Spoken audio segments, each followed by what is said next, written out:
Mesmo que você não saia mais da sua casa, mesmo que você fique aí trancada e naquele banco você fique chorando por medo de ser assaltada.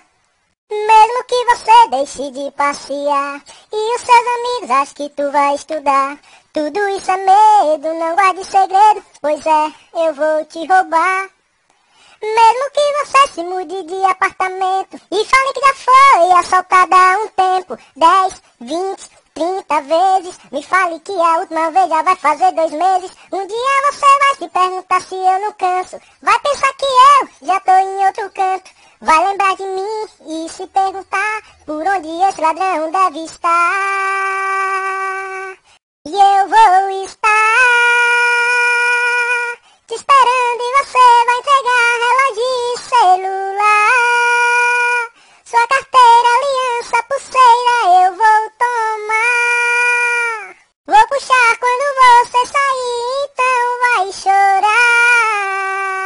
Vou vender tudo lá na feirinha, eu vou lucrar.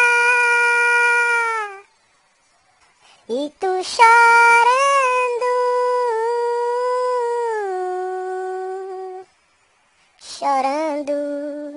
Isso é facebook.com/arapiraca do deboche. Sabe de nada, inocente.